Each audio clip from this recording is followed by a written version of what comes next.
3, 2.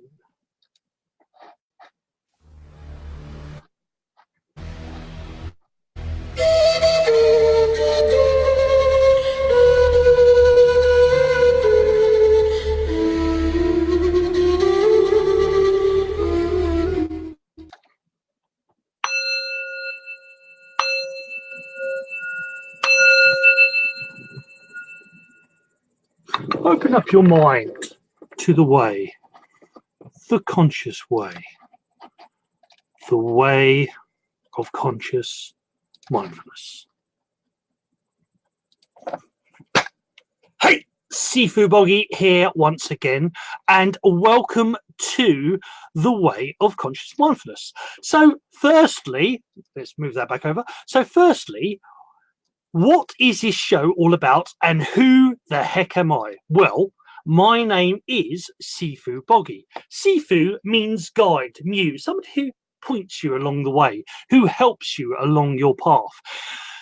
Boggie is my healing name, is my martial art name, and is my spiritual name. And it means a balancer between the chaos and the calmness. So for the last 37 years, I've been studying Qigong, Tai Chi, Chinese massage, Tui Na, Titar, 5-element cooking, and many other Eastern and Taoist philosophies in the guises of the Barefoot Doctor and the Dragon Dog Shaman. And my goal is to help healers, coaches, and light workers supercharge themselves and to ensure that they never burn out. So what's this show all about? Well, this show is called The Way of Conscious Mindfulness, and it is a regular weekly show discussing spirituality and science, balancing health and well-being with mind, body, and spirit with a Taoist twist. What does the Tao mean? The Tao means the way, the path, the balance. Now, surprise, surprise, this isn't a normal show. Anything with me in it ain't normal. Each week, we either have a subject or a guest. Now, tonight, we have a powerhouse guest, and we also have a powerhouse co-host, which we'll talk about in a second. So, our goal is to have an open discussion to help us all find new techniques, new skills, new ways to enhance and empower our very own personal path, way, or Tao. Now, firstly, I'll introduce the co-host. Well, she has already co-hosted 2 shows before, and just recently she actually guest in her own show. We had our own show. So it is the wonderful, it is the lovely, it is the great, supreme Emily Harrison. Good evening, Sifu. How are you doing? Thank you. The great and supreme. I love it. I am definitely settling more and more into that. Thank you very much. I know that as we all go through this process, we have to really hold each other up as being masters in this space. So I receive that from you. And thank you, my friend. And also hold that space for you. What you've accomplished here today, my friend, is a little masterful work. I couldn't be more excited, more honored to sit next to you, more proud of you as an affiliate and a colleague of mine and someone here building the Academy. I know we're not actually broadcasting on the Academy. I forget. I think everything's on the Academy. Sorry. I know. It's all right. It's all good. I don't mind. You know, the Way of Conscious Mindfulness is sort of like, if I could fit it into half an hour, I would do a show on the Way of Conscious Mindfulness. Oh, that's right, because Nick cracks the whip, doesn't he? Nick is like half an hour only. And if you go over... Yeah, and trust me, I'm giving him any reason in our show. I keep running a little bit. I'm bad boy Boggie. I'm lucky if I keep to 30 minutes. I'm lucky if I keep to 30 hours, let alone 30 minutes. But anyway, let's talk more. Let's bring on the man himself. I've actually known him. I used to actually do events every 2 years. He comes to the UK and he does these events with a friend of mine, Carl Vialli, and about 8 years ago, 10 years ago, when Kyle started doing them, I actually helped him run these events. But it was just the last one that me and the Mighty Wolf actually clicked, and we had a great conversation and great chat. So let's bring the mighty man up here. So 3, 2, 1. Good evening, Mr. Wolfe. How are you doing? I am doing the best ever, just out of the mountains here in Humboldt County. Some of our viewers are familiar with the legends and lore of this county. And this morning I was up on a road where we did photograph a Bigfoot print the other day. This is Bigfoot Nice. Central, and I'm down at a really cool school right in Eureka, actually, currently, where they teach you blacksmithing. Love it. Yes. It's like when my kids go to school here. They learn blacksmithing. So amazing. And yeah, it's a great art. It's the old alchemy. It's part of the old alchemical. I know the mighty wolf is it's one of his things. So we'll talk about it in a moment. But first, actually, I'm sort of springing this onto you because I forgot to actually mention it when we were off air. But there's a question. There's a question. Emily knows this question. I have this question, and it's the question I ask. I think you're something like 138, my 138th guest that I had in the last like couple of years.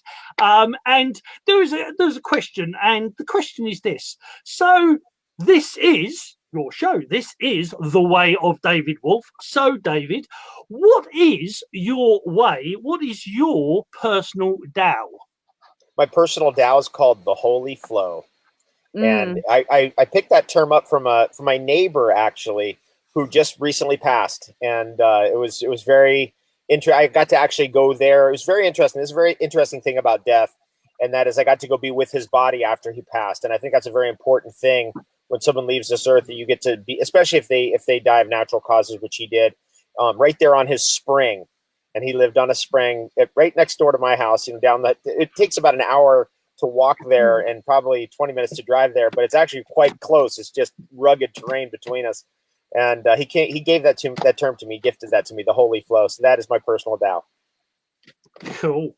And what does that mean for you? Let's go a little bit deeper into that. What does that mean to you, your Holy Tao? It's a balance between goal setting and being in the flow. So, you got to know where you're going. You get on a ship, you got to know where you're going, but there can be things that happen, synchronicities, coincidences that tell you to do something else. So you got to follow those too. You can't be too heady to not follow your heart, right? You can't be so overwhelmingly in your head that your heart is misguided. So I will tend to defer to the flow if our passage is taking us to a direction that's like we're fighting against too much onrushing wind. And so we'll change our tactics and we'll tack against the wind to get to the location using the Holy Flow. Cool, awesome. So for you, I'll do one more question, then it's over to you, Sifu. Okay. So where did this start for you? Where did this journey begin for you? Well, I think I've always been. It's interesting. One of the things that I'm very strongly involved in is planting, renegade planting. I run a nonprofit organization that's about to leave to Uganda this week, planting 60,000 fruit, nut, and medicinal trees. Since I founded that organization in 2002, we planted over 1 million trees on Earth, and that's a big part of it for me. Now, that started for me when I was 5 years old. I was a renegade planter. Even in my neighborhood as a little kid, I used to get baby pine trees and go plant them in people's yards. They didn't even know, and that's where it all started. And then when I was about probably 20, 23, there's an old saying from On the Road, Jack Kerouac's famous book. It says, people who don't listen to a vision are damn fools. And one night I had a vision for my life as what I was going to do.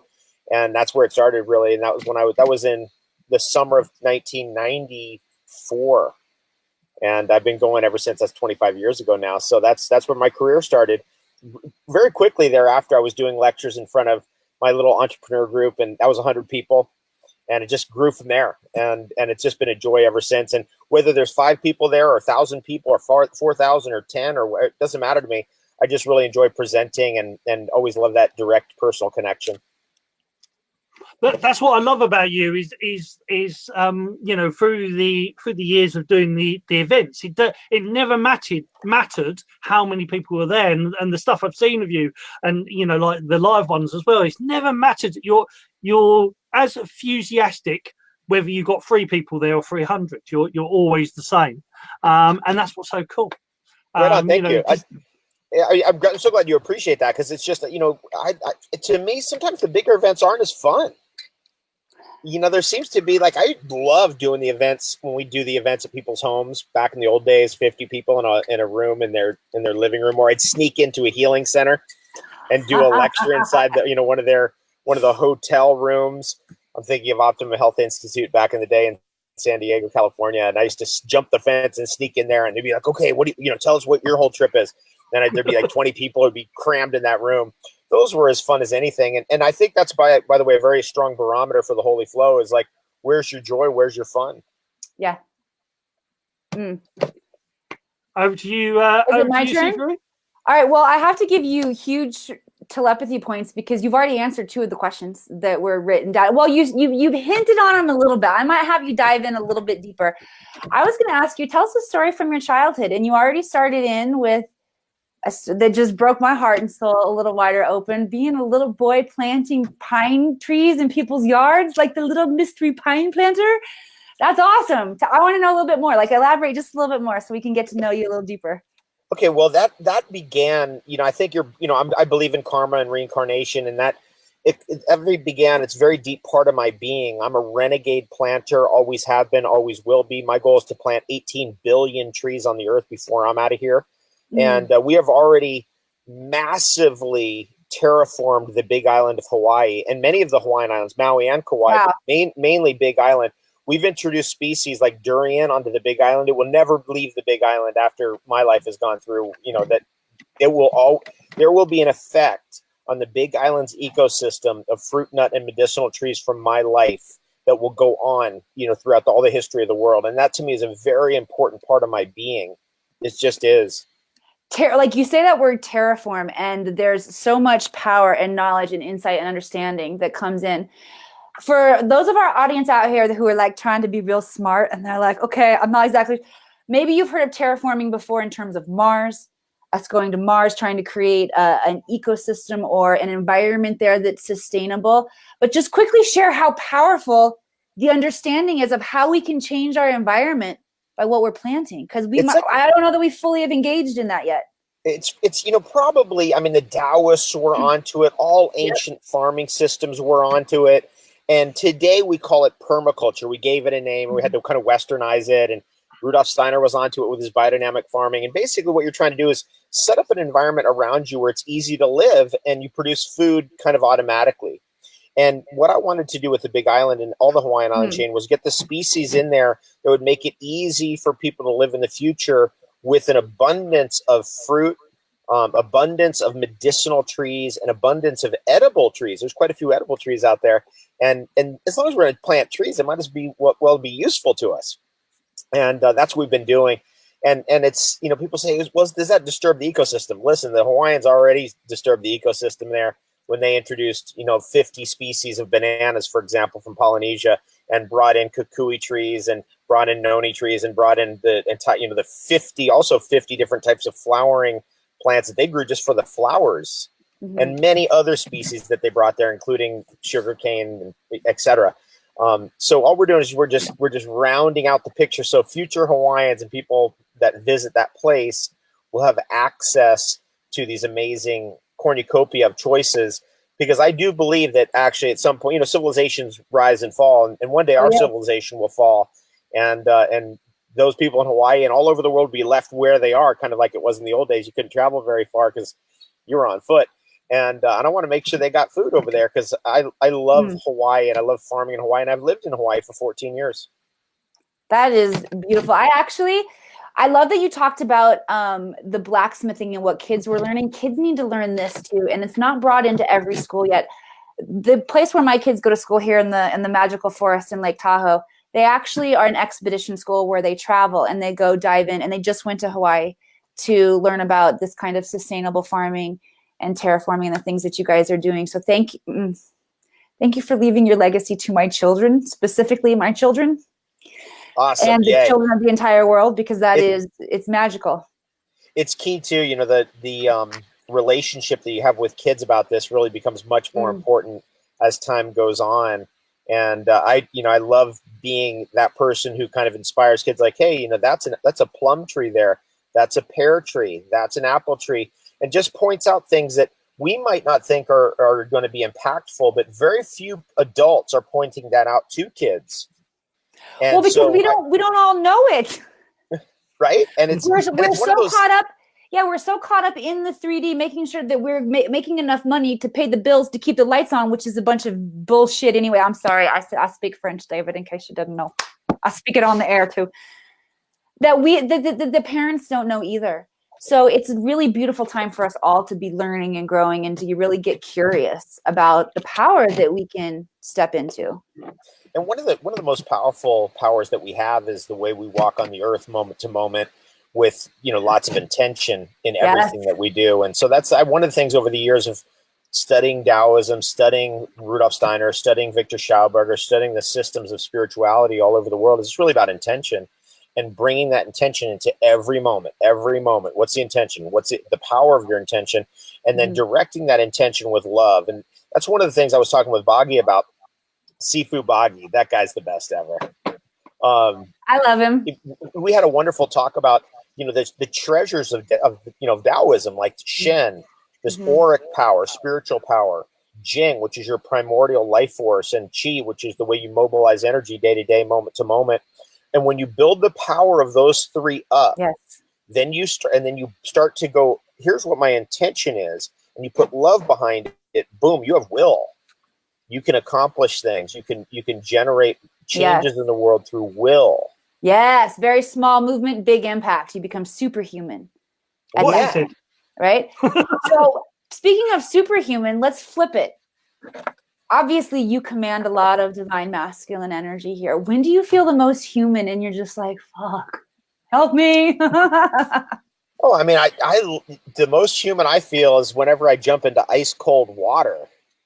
Like this morning, I rolled out of a warm bed this morning and I'm with a friend of mine here, and she's like, we got to go. I got to get my kid to school. We got to do this. And I was like, okay, boom, we're going. And so I was like, meet me down the road. So I threw my stuff in the truck and I ran down the road and jumped into a river. You went polar bearing. And that's when I feel the most human, for sure. It strips everything away, all the emotional stuff, all exhilarating and vulnerable thoughts. Yeah, it brings you into the moment, right? Because that's the most human experience. It's just, you're right here, you're right now. And all the other stuff goes away because that's the power of cold water. And that's one of the reasons why I've been stuck on that for 20 years, the jumping in ice cold water business. It can be a little addictive. For those of you guys who don't like to get quite so cold, you can do that also with smell and essential oils, by the way, because smell is something that brings you off. It's not quite as visceral as going polar bearing, but it does the same thing. The mighty Wim Hof, he's brought it to the forefront. But as David knows, the Taoists, it's called fire breathing. They were doing it. I mean, I was in China with some Taoist and Buddhist monks, and they would sit there like it's like -15, -20, and they'd sit there with wet towels, and they'd be putting a wet towel on you, and you had to heat it up and dry it. And I after 45 minutes, I partly dried this towel and thought I was like pretty cool. And the guy next to me was on towel number 3, and the steam's like piling off. And it's like, oh yes, Boggie humility time. It's like, and it's that one, but it's So these abilities, and I was just actually studying something today that's actually saying that there's this fat that's in the body that actually there's a system in the body that actually breaks down fat. It goes back from the childhood, but it works best in the cold. So when you're actually in that cold area, it actually breaks down the body fat. So you can actually maintain a body weight through this cold, through the cold scenario. And like when you see Wim Hof stuff, you don't have to sit at a frozen lake and dry wet towels. You can just have that cold shower and just get used to bringing yourself into that cold shower, like once every couple of days, once a week, and then from that once a week, reducing it down to every single day. And it is a sort of a gift. It is the Wim Hof on his Christmas video says, I have a Christmas present every single day, every time I give myself a cold bath, an iced bath, because it increases the immune system. And that's what the Taoists said. One of the key principles of that was to actually increase the immune system within the body. But like I say, you don't have to go to the extreme. There are ways of having a similar version to that. You mean like jumping walls behind the hotel lines and sneaking into rooms? You don't have to be quite that intense like our friend here today. I love it. So I have one more question, and then I will shut my mouth. Which is one of the hardest things for me to do. David, what has your curiosity right now? What topic is inviting you? You're just like, wow, I want to learn more about that. It's pulling me in. What are you excited to learn right now? What I've been on to lately, and this is deep stuff. This is it really brings us back to Taoism. I know the Taoist masters were onto this, are onto this, and had been onto this. Same with the great yogis. Probably the greatest longevity groups in the world, from the high Andes to the Himalayas to the group in China, essentially had this idea that black foods and black substances can extend life. The most obvious of the black foods and black substances is charcoal. So I am in the process of writing a book on charcoal right now, the research of which will shock the world. This is a shocker. Charcoal for 70 years in animal research on rodents, research on worms, research on every type of living animal, all the way to humans, extends life and improves quality of life. It is number one in that department of anything. Such a shocking statement of all things. Look at that right there. He's got it. Chago King. They got their brand. That's birch charcoal, isn't it? Yeah. Yes, that's I'm still getting it, because I used to know it from China, but last year, last year, the last time you were here, it was there, and I've been buying it ever since. So it's one of the things that I do as part of my sort of what I call my mineral diet. So it keeps up. But you explain it. I'll let you do it. It's an interesting phenomenon. Charcoal is considered an adsorptive substance. So this is interesting because the myth around charcoal is that it absorbs healthy nutrients, vitamins, minerals, macronutrients like protein, carbohydrates, oils, and it does not. It does not in metabolism, nor does it interfere with healthy nutrients. There's been no evidence of that, even though that's been tested for 70 years. So now I can pretty much say conclusively charcoal does not interfere at all with healthy metabolism or digestion or nutrients. It only helps. Now, out of the entire litany of things we could ingest, if I had to go to one thing out of anything, like in terms of a supplement thing I would take with me to a desert island or whatever, it's charcoal without question. Wow. Charcoal, birch charcoal, like what Sifu Boggie has, activated charcoal, and then the super charcoals, the fullerenes. This is the greatest longevity discovery in human history, and this is something that the great masters were onto. They knew about it, of course. I read through the Icelandic sagas. It's there. It is there. The yogis were onto it. It's in their literature too. And when you put the pieces together, you go, oh yeah. The Taoists, of course, black substances and longevity. They knew. Sure. And so all we're redoing, by the way, is just bringing back those things that have always been here. And there's nothing new under the sun. You know where else there's a ton of information about this? Where? The Akashic Records. You go, Gil.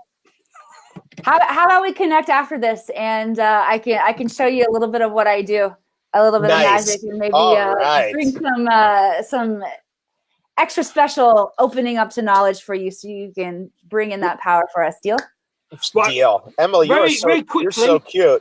Thank you. I think I've got to make a trip up to Lake Tahoe at some point. Are you on the North Shore, or are you in Nevada side, California side? Which side are you on? We're right there on the border, and yes, I have people here that would be very, very talking about the school that my husband is actually the the admissions director at this school, Which school is it? It's called Tahoe Expedition Academy.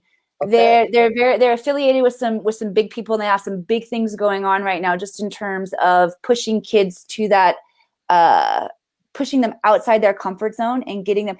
They teach kids about immigration by taking them down to the border and waking them up in the middle of the night and doing a 10-mile dark and silent hike back after they've interviewed the families, after they've interviewed the border agents, so that the people, they can actually experience what this is like. Cool. And yes, these kind of blueprints are all over my world. I would love to bring you into it, my friend. Yes. Let's talk about that for a second, because I grew up on the border between San Diego and Mexico. Yes. And in 1978, a family came across the desert and ended up at my uncle's house, and they're still there after all those years. And I grew up with Mexican TV because we couldn't get any like American stations there, and so we grew up with Raul Velasco and some of the great superstars of Latin television, and that was a big part of who I am today, because essentially, you know, it's one of the things that makes you a Californian is you grow up with Mexican people. You're connected to Mexican culture, Mexican food, Mexican history, which means Aztec, Toltec, Mayan, all the above. And that became later in my life, a big part of my life, hence the name David Avocado Wolfe, because back in 1978, we did plant avocado trees for the first time there on that farm. And that's how long I've been growing avocados, which is now 41 years. That's my mama in the house. She's like, I want to come visit when he comes. So, okay. You've got family here to visit. Okay. Nice. I did all our winter vacations, by the way, were in Lake Tahoe as a kid. So you're speaking my language. When you say Lake Tahoe, you're like, oh yeah, I'm Heavenly. We went to Heavenly Mountain. We'd stay at Caesar's Tahoe, go to Heavenly Mountain every winter vacation for, I don't know, 8 years. Nice. All right, I'll be quiet. No worries.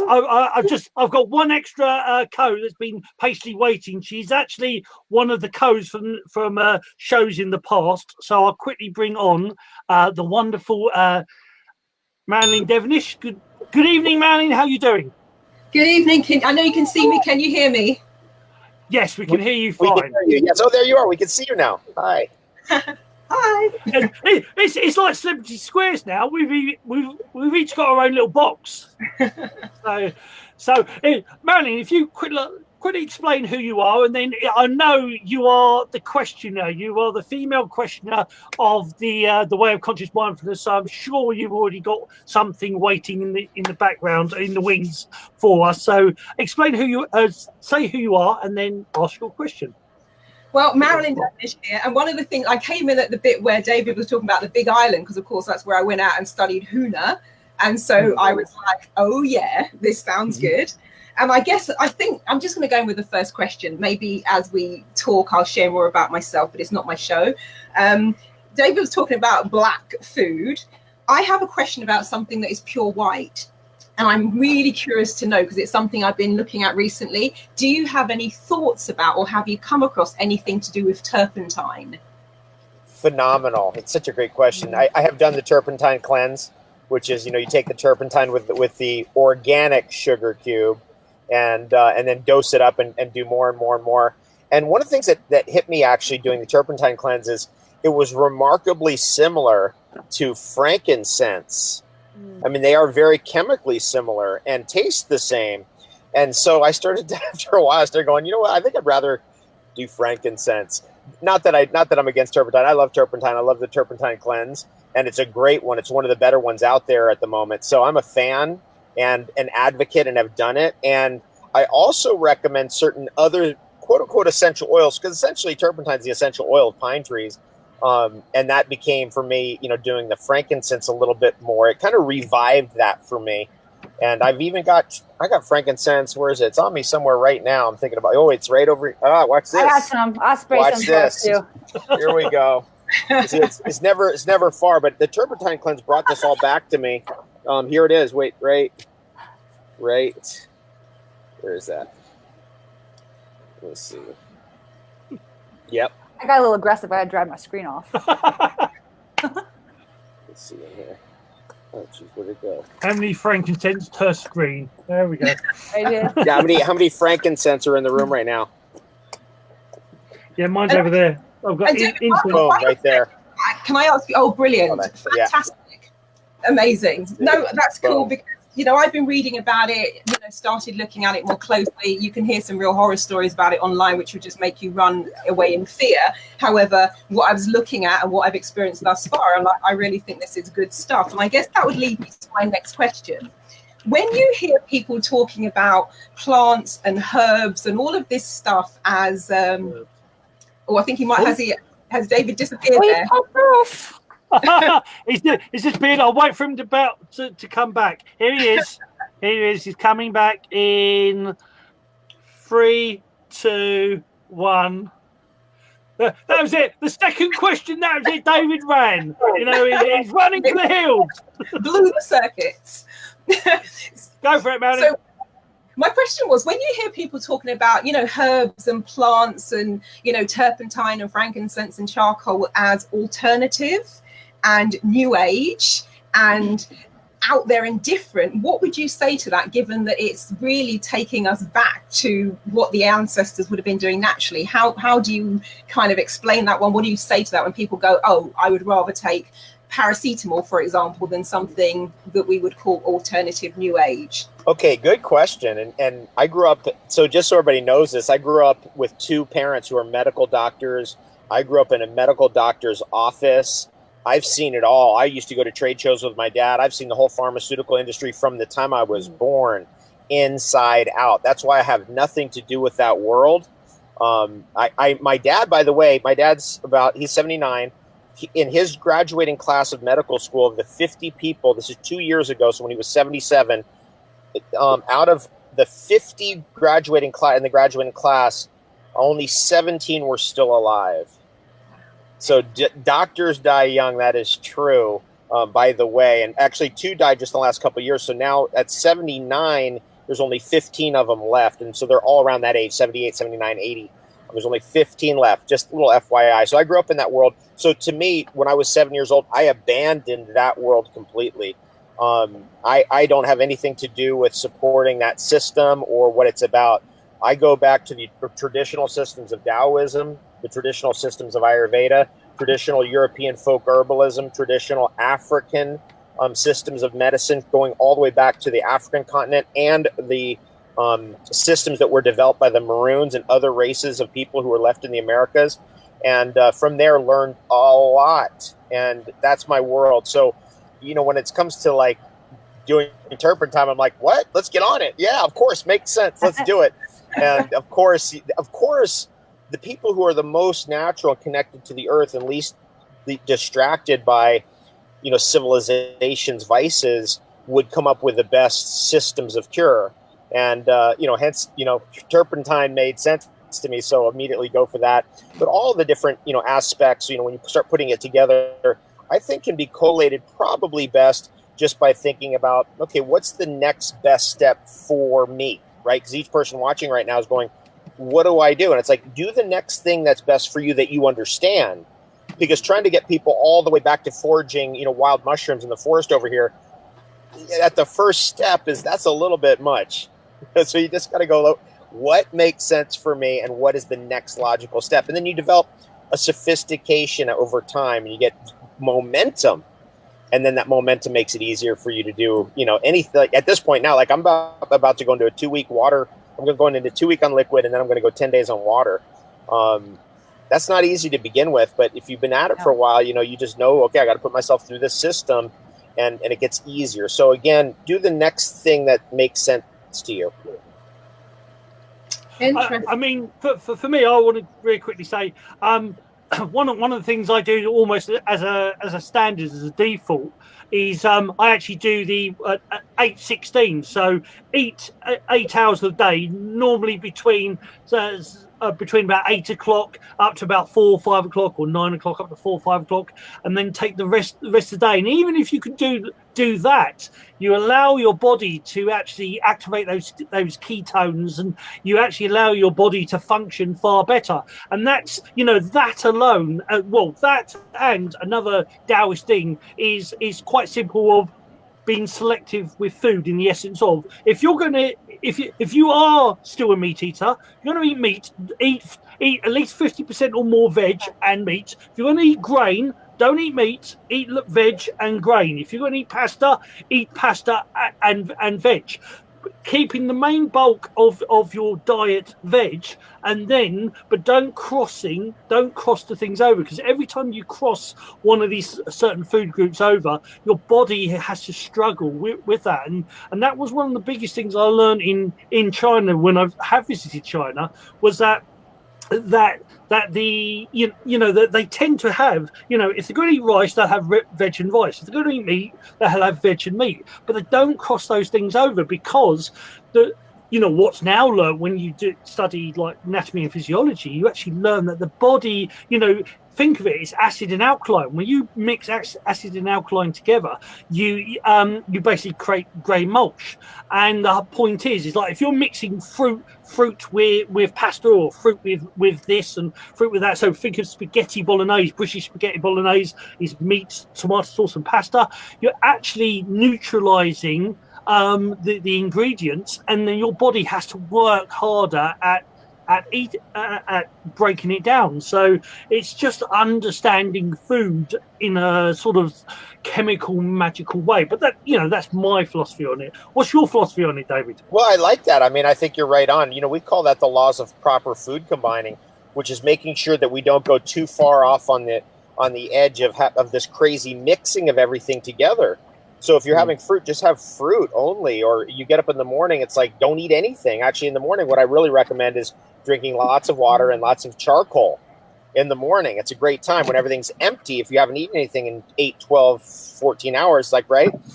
And then you get that nice detox happening. And actually, on this part I was writing in my book just the other night, there's an interesting series of epigenetic markers that kick on when you get into autophagy, right? Which is AUTOPHAGY, which means self-eating. And that's the idea of intermittent fasting. It's also the idea of doing long periods of less food so your body can catch up and break down stuff that wasn't properly broken down. And interestingly, the charcoal and related compounds, so when I say that, I mean regular charcoal, activated charcoal, carbon 60, carbon 70, they activate the epigenetics that help your body to break down material that's not useful anymore, toxins that are floating around. So they not only help to suck up those toxins, but they also activate a genetic sequence that helps your body to break those things down and metabolize them or eliminate them. And that was very interesting. And really only recently, you'd think this would have been studied in depth at this point, but only very recently have we gotten to a point where people are really looking at these genetic triggers of autophagy, which, by the way, the easiest way to do that is just intermittent fasting or long periods without eating, and then less calories for long periods of time. Then it happens automatically. Cool. Emily? What? Are you asking another question? Yeah. Okay. Let's see.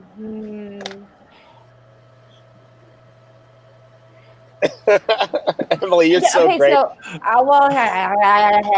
okay, so when I was in Southern California, I had a massive garden, and I come from lineage where my granny was a gardener and my dad was a great gardener. For those people, and I would talk to people and they would be like, I don't feel like I have a green thumb. I'm terrible at that. So for those who don't feel like they're planters, those who haven't called in their ancient lineage to wake this up in them yet, what are simple things that we can do to begin to awaken our connection and natural knowledge? Because we all have this innately, right? And I feel like if we can give ourselves little bits, like you talked about the little bit next step, we can naturally awaken our own curiosity and knowledge. So how could we gift ourselves something little? One of the best things ever it's called chaos gardening. You don't really have to know anything to garden. One of the best books I ever saw, I used to sell this book. It's called Gardening Without Digging. It's a classic. It's actually, in the UK, they love their gardens, as you know, Boggie. They are absolutely enamored of their gardens. And this guy had won championship after championship for his garden. And his book eventually was called Gardening Without Digging: How to Make Your Garden Abundant Without Having to Dig Up the Soil.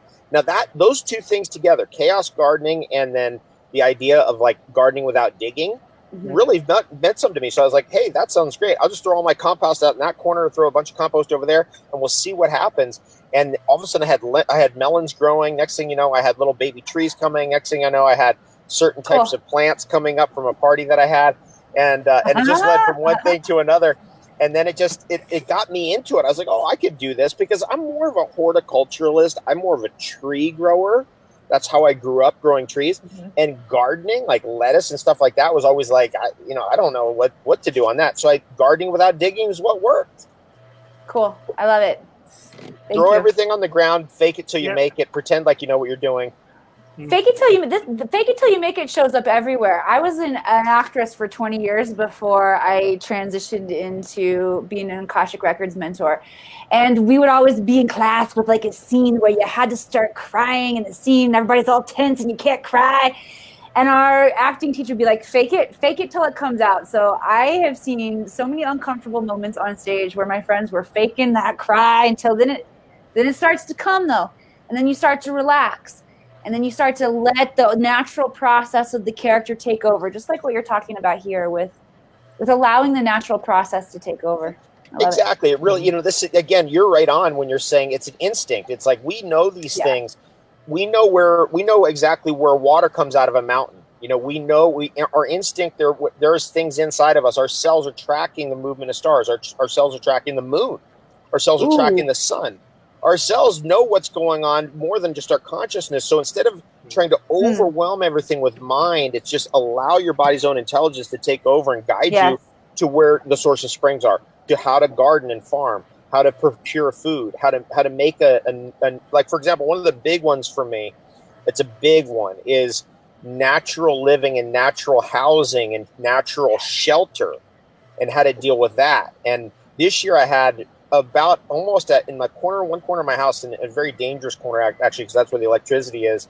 I had about a half a meter thick of ice, and what it was happening is the water from the wood burning stove was going to obviously the heat rises, and the water was melting up at the top where the ice was, and it was running down the roof. But it was so cold there, it wasn't getting through that ice. It was too thick. And it was pooling behind that ice and then going into the room where the electricity comes into the house. So you can just imagine, like, okay, I got to think this through. And that kind of stuff, I call it cosmic plumbing. Yes. Understanding natural electricity, solar, how wind power works, how water likes to move is a very key part, I think, of developing, your full and complete, spectrum of knowledge. And it's intuitive, and it's something you already kind of know. So it's just, instead of trying to learn something, you're just tuning into natural processes, looking at nature different, having it teach you. Beautiful. By the way, I have guys, loved I'm getting this. low on power, so if I cut out, I'll be gone. But I was going to cut out real fast because I got to go pick up my kiddos from school. But thank you all very much, Boggie, Marilyn, David, all of you out there watching. Thank you very much, and go get them. Yeah, that was great. You guys this has been such a great show, and thanks you guys for been so long in the making, Sifu, Boggie. Thank you so much. But let's keep going until we get to the end. What do you think? Okay, cool. If you're okay with that, we'll keep going to Manning. Have you got a question?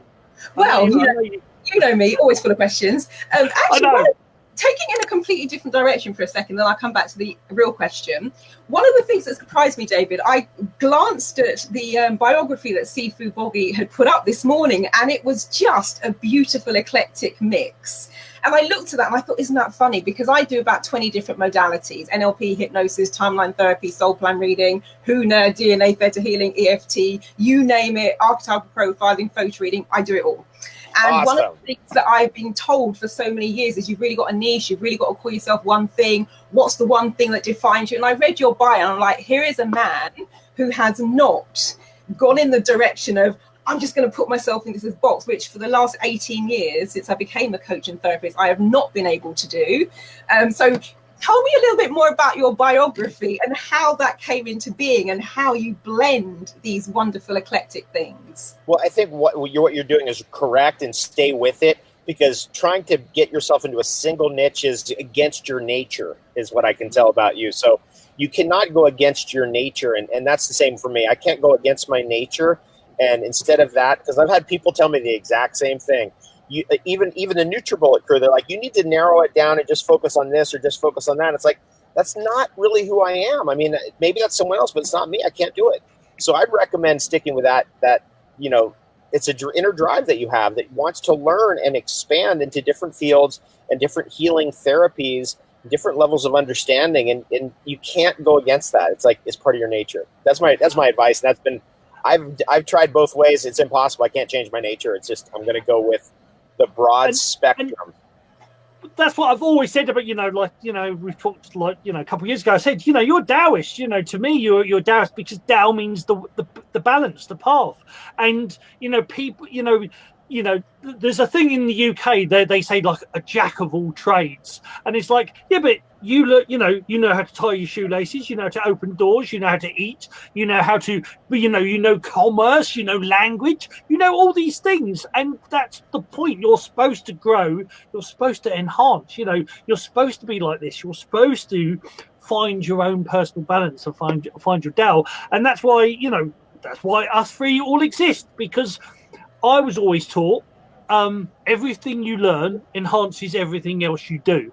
And, I've seen, you, David, over the years expand and grow and you're always adding new stuff. And it's just like, it's like a good stew or, a good food, a good food. When you add lots of different things, you're adding or a good portrait, a good blanket, or a good song. Lots of different things can accumulate together. Now, yeah, if your Tao is one or two things, stick with that. But these two people next to me, our Tao is about lots of different blending things, but finding personal balance, and you do it really cool and really well, and that's what it's all about. It's finding your own personal way. But hey, what do I know?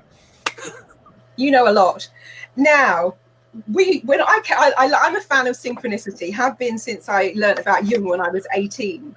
And I came in also at the point where you were talking about intention and the Big Island. I think his power might have gone.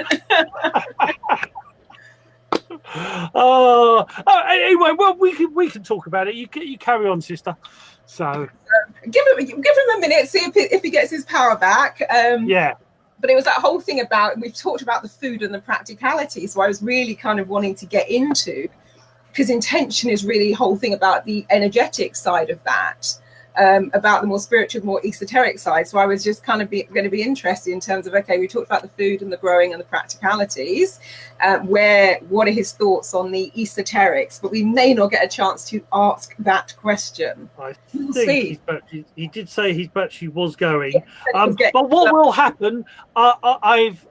Me and David have talked. We are talking. He's coming into the UK in I think October time, and I'll be helping set that up. I'll actually be doing the event organisation for that. But we've already talked about doing another show, so we will set up another show. There was a little bit of a time factor this year because this show, because of the fact that we're still catching up with America. Here was actually expecting it to be an hour ago, so where he had a lot more power than he did now. I think he hasn't responded, so I've got a feeling he's died. He has gone. We're out of juice. It's out of juice. It is over with the wolf. Wolf has left the building. So, but is there anything else you wanted to quickly discuss, or before we sort of wrap it up? Is there anything else that you wanted to talk, or about this subject, about what you think or feel about food and nutrition and health and well-being? I mean, I'm always, I think it's kind of where I started really, and I guess just to kind of the final thing I would say on that is I'm smiling to myself, and I sometimes think our ancestors are looking down on us and giggling and going, they finally rediscovered lavender.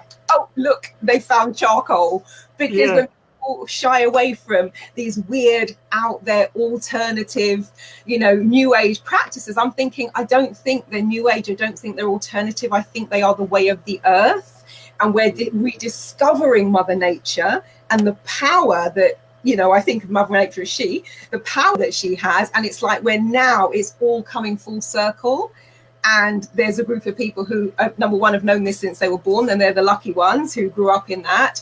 And there are those, I would say, us Westerners, I put myself in that category, who are now just rediscovering some of these natural ways and kind of, and I kept, you know, my parents and grandparents always use these kinds of things. They're from Barbados, so they could go and pick them from a tree. But I just think it's not new, it's not alternative, it's not out there. We're just coming full circle and using the wonderful bounty that Mother Nature has kind of put on this planet. So indeed. So right, what I'll do then, I'll let everybody know. So these are the ways you can get hold of David. He'd already given me the links, so and I've put them in the comments below. So you got obviously davidwolfe.com, which is his main website. So www.davidwolfe.com. You've also got www.thebestdayever, which is his quote, his famous quote. He's always said the best day ever, which is about different on there are different techniques, different things, different posts every single day about, you know, making it the best day ever, helping you expand and grow on a daily basis.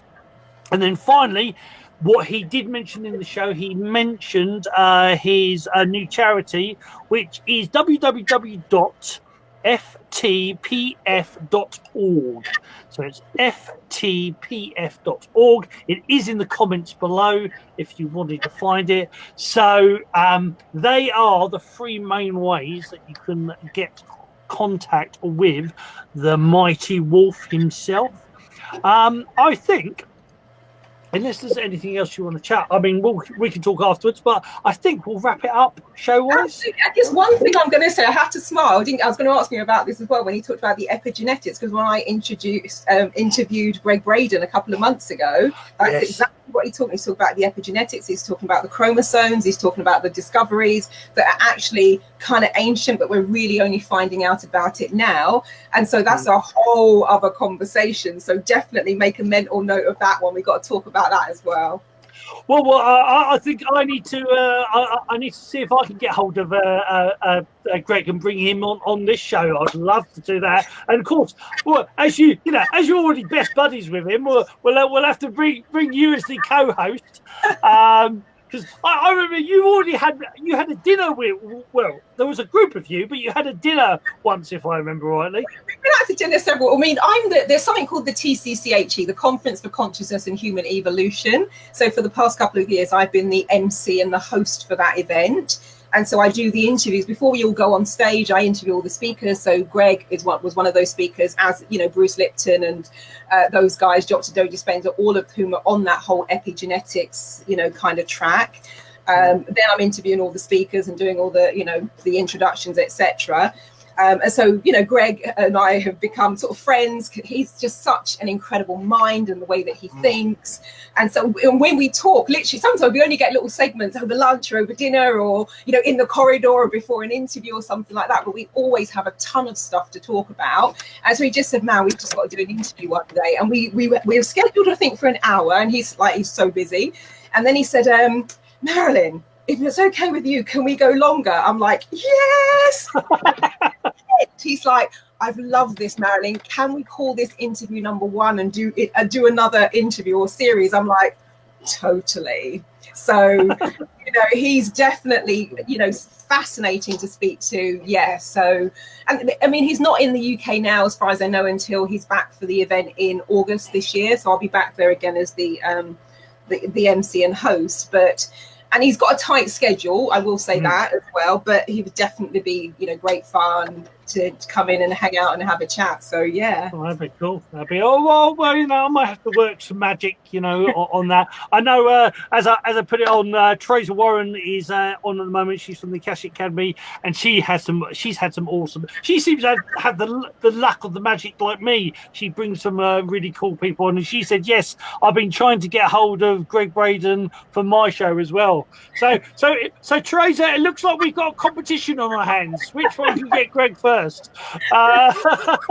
So the competition is on, but so for everybody else, that's it. You know, unfortunately, the mighty wolf, his cell was dying, his phone was dying for us in the UK, and I always like you said herbs, and he always says herbs. You know, the old American, there's the old herb and herb, and normally because normally in on the masterclass before, he says herb, and you get me in the corner going herb.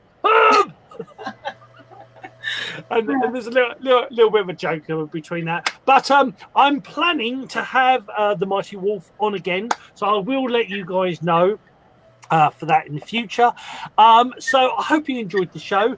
If you're interested in what I do, very quickly, I am on Sifu, who was on earlier, Emily Harrison. She is the Akashic Academy. On Wednesdays, I do a show with Robin McClendon, which is the Mother, the Dragon, and the Wu Chi, which I do Reiki empowerments.